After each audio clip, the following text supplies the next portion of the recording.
ஸ்ரீமத் பாகவத சாரம் பிரம்ம சம்ஸ்பர்ஷம் என்னும் உரையுடன் கூடியது. உரையாசிரியர் அண்ணா. பதிப்பகம் ஸ்ரீ ராமகிருஷ்ண மடம். ஸ்கந்தம் 9. சந்திர வம்சவர்ணனை. ஸ்ரீ சுகர் கூறியது. பிருகு வம்சத்தினளான தேவயானியும் கனவு போன்ற இவ்வுலகில் அனைத்திலும் பற்றை ஒழித்து கிருஷ்ண பரமாத்மாவிடம் மனதை நிலைநிறுத்தி முக்குணத்தை கடந்து சென்றாள்.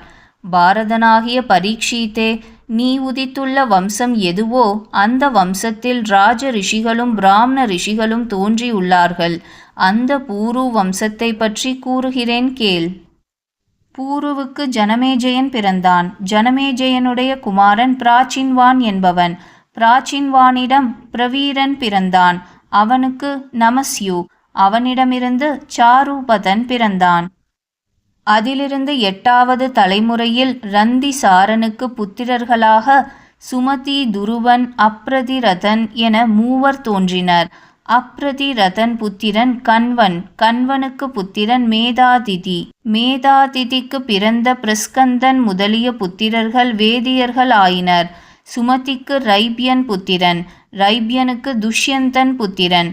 துஷ்யந்தன் ஒரு சமயம் வேட்டைக்கு சென்றபோது கண்வ முனிவரின் ஆசிரமத்தை அடைந்தான். அங்கு லக்ஷ்மியைப் போலும் தேவ மாயையைப் போலும் தனது காந்தியால் ஆசிரமத்தை அழகுறச் செய்து கொண்டிருந்த பெண்ணை கண்ணுற்று அப்போதே அவளிடம் காதல் கொண்டான். சில பணியாட்கள் பின்தொடர அவ்வழகியை அணுகினான். துஷ்யந்தன் கூறியது. தாமரையில் தோன்றியவளைப் போல் பிரகாசிப்பவளே, என் மனதில் புகுந்து விட்டவளே, நீ யார்? யாருடையவள்?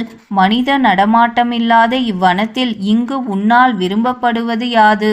இடை அழகியவளே, நான் உன்னை க்ஷத்திரிய பெண் என நிச்சயமாய் நம்புகிறேன். பூரு வம்சத்தில் உள்ளவர்களின் மனம் ஒருபோதும் அதர்மத்தில் மகிழ்வுறாது. சகுந்தலை கூறியது. வீரரே, நான் விஸ்வாமித்ரருடைய பெண். மேனகையால் வனத்தில் விடப்பட்டவள். இதை பகவான் கண்வ மகரிஷி அறிவார். உமக்கு நாங்கள் செய்யக்கூடியது யாது? தாமரை கண்ணரே, உட்காரலாம். எங்களுடைய பூஜையை ஏற்றுக்கொள்ளலாம். நீவார தானியம் உளது, புஜிக்கலாம். சம்மதமானால் தங்கி இலை பாரலாம். துஷ்யந்தன் கூறியது. அழகிய புருவம் படைத்தவளே, குஜிக வம்சத்தில் உதித்தவளாகிய உனக்கு இவ்வளவு அழகாக பேசும் இது தகுதியே. அரச கன்னிகைகள் தங்களுக்கு சமமான வரனை தாமே வேண்டி அடைவதும் பொருத்தமே. ஸ்ரீ சுகர் கூறியது.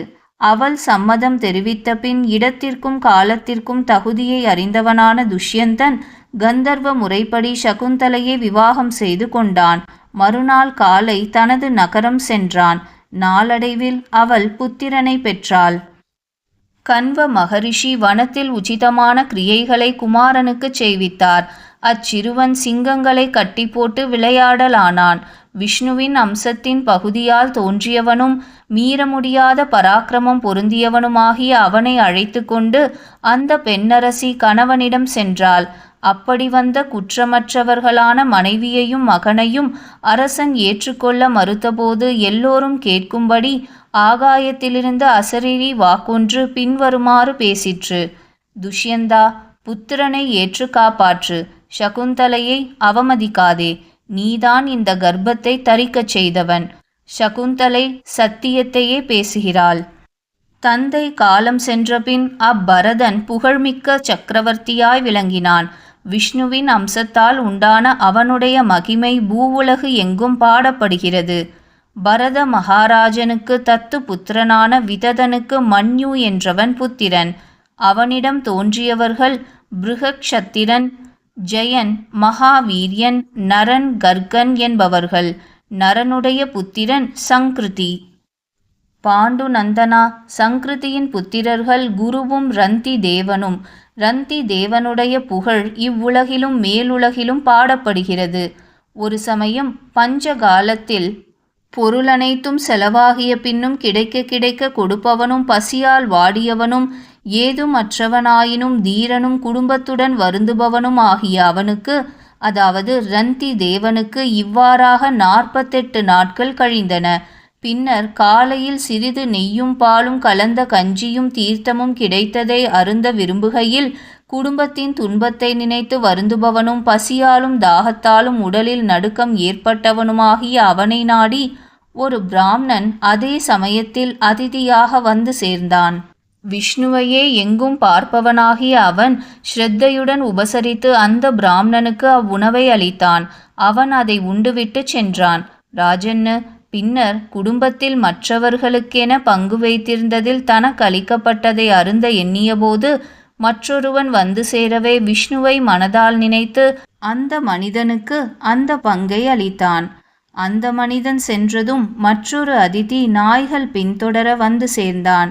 அரசே, இந்த கும்பலுடன் பசியால் வாடும் எனக்கு சோறு போடுங்கள் என்று அவன் கேட்டான். பிரபுவாகிய ரந்திதேவன் அவனையும் மரியாதையுடன் ஆதரித்து என்ன மீதி இருந்ததோ அதை அளித்து நாய்க்கும் நாயின் எஜமானனுக்கும் நமஸ்காரம் செய்தான். பிறகு ஒருவனுக்கு மட்டும் தாகசாந்தி செய்யக்கூடிய அளவு தீர்த்தம் மீதி இருந்தது. அதை பானம் செய்ய தொடங்கிய போது ஒரு புலையன் வந்து, ஐயனே, இழிகுலத்தோனாகிய எனக்கு சிறிது தண்ணீர் கொடுங்கள் என்றான்.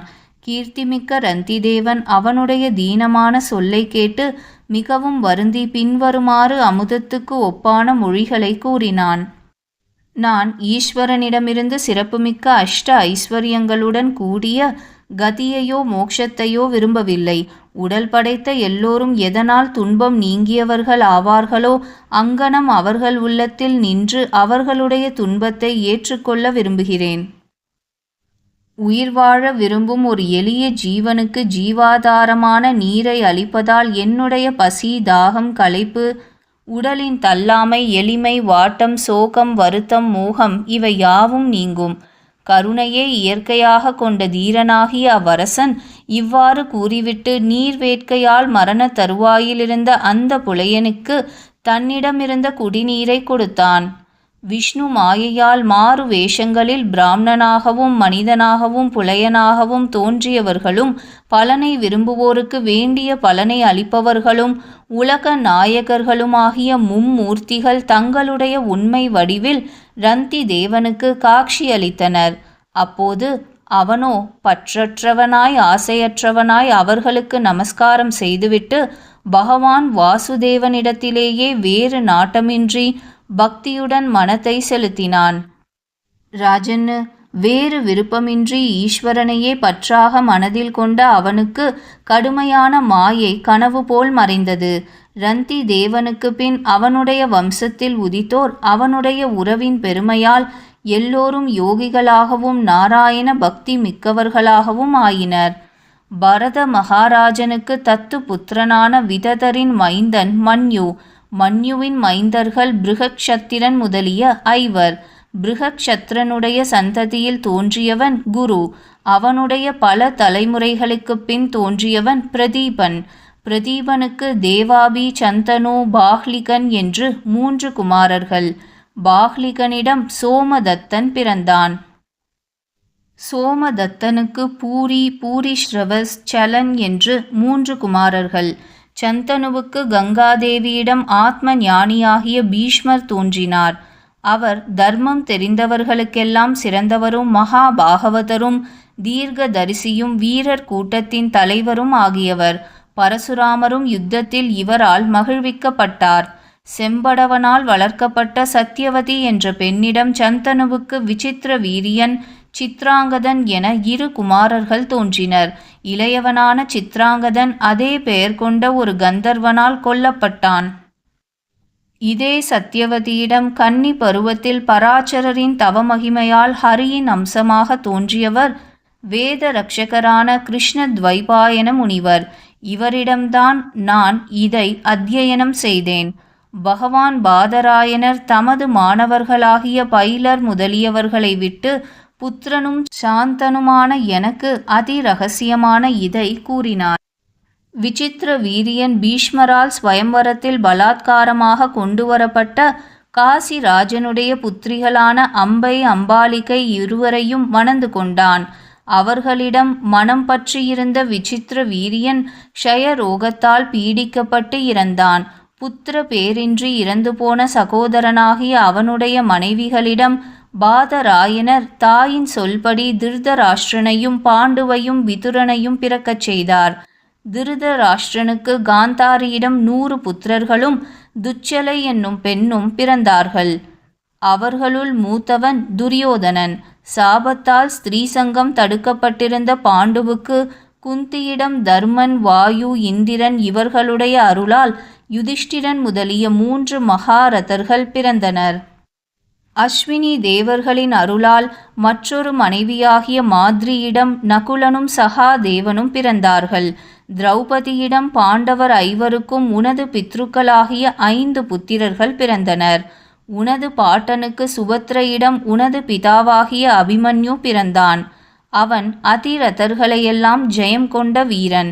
அபிமன்யுவுக்கு உத்தரையிடம் பிறந்தவன்தான் நீ. துரோண புத்திரனுடைய பிரம்மாஸ்திரத்தின் வீரியத்தால் குருவம்சம் நாசமானபோது ஸ்ரீ கிருஷ்ணனுடைய அனுகிரகத்தால் நீ யமன் வாயிலிருந்து விடுபட்டு பிழைத்தாய். ஜனமேஜயன் முதலாகிய இவர்கள் உனது குமாரர்கள். நரசிரேஷ்டனே, யயாதியின் மூத்த குமாரனாகிய யதுவின் வம்சத்தை வர்ணிக்கிறேன். அது மிகவும் புண்ணியமானது. மனிதர்களின் பாவம் அனைத்தையும் போக்க வல்லது. எதில் பகவான் பரமாத்மா மானிட வடிவில் அவதரித்தாரோ அந்த யதுவின் வம்சத்தை பற்றி கேட்கும் மனிதன் எல்லா பாவங்களினின்றும் விடுபடுகிறான்.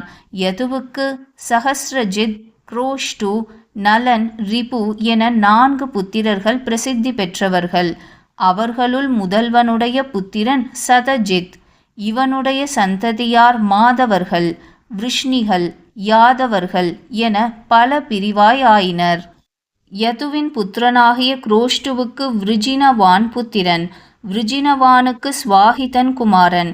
ஸ்வாஹிதனுக்கு பேருச்சேக்கு குமாரன். பேருச்சேக்குவுக்கு சித்திரரதன் மைந்தன். இந்த சந்ததியில் வந்தவர்கள் போஜர்கள், சாத்வதர்கள்.